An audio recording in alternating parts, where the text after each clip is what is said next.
সাব্বাস ক্রীড়া উপদেষ্টা আসিফ নজরুল স্যার, এইবার আপনি দেশের ক্রিকেটের উন্নয়নে নিজের জীবন বাজি রাখছেন।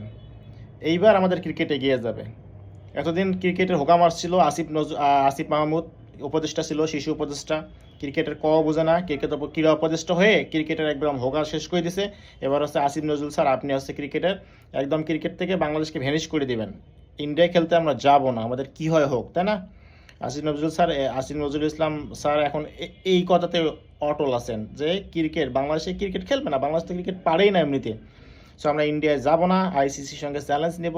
তারপর হচ্ছে আইসিসি চেয়ারম্যান জয় শাহ, তার সঙ্গে চ্যালেঞ্জ নেব যে দরকার পড়লে তোরা আমাদেরকে ক্রিকেট থেকে বয়কট করে দে, তারপর আমরা হচ্ছে তোদের দেশে যাব না, ইন্ডিয়া যাব না ক্রিকেট খেলতে।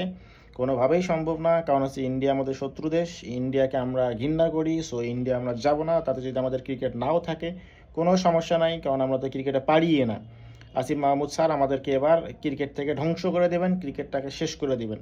এটা হচ্ছে আসিফ মাহমুদ স্যারের টার্গেট। নিজে যখন এই ক্ষমতায় আসবে অন্য কোনো দল, তখন তো নিজে সেফ জোন দিয়ে কাইটা চলে যাবে, তো বাঙালির আবেগ মরে যাবে। এটাই শেষ, ইন্ডিয়া না গেলে বাংলাদেশে ক্রিকেট ধ্বংস। এটা বাস্তবতা, এটাই হচ্ছে বাস্তবতা, এটা বুঝতে হবে। আসিফ নজরুল স্যার মনে হয় না এটা জানে, বা হচ্ছে এটা বুঝে। ওনার মাথায় কী চলে সেটা উনিই জানে, বা হচ্ছে আমাদের যারা সরকারে আছে বা এখন যারা উপদেষ্টা আছে তারা কি বোঝে সেটা তারাই জানে। ক্রিকেটটাকে ধ্বংস করে দিয়ে এরা চলে যাবে। এরা তো এমনিতে দেশটাকে ধ্বংস করছে 2 বছর, এবার ক্রিকেটটাকেও ধ্বংস করবে।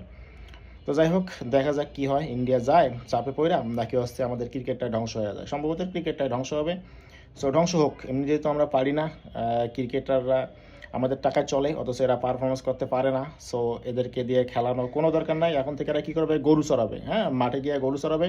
আমরা গরু কিনে দেবো, ক্রিকেটারদের দরকার পড়লে 4-5টা বা 8-10টা, এরা হচ্ছে ক্রিকেট বাদ দিয়ে গরু চড়াক, কারণ এরা তো পারে না, ইন্টারন্যাশনাল প্লেয়ারদের সঙ্গে পারে না। সো এদের কোনো খেলার দরকার নাই।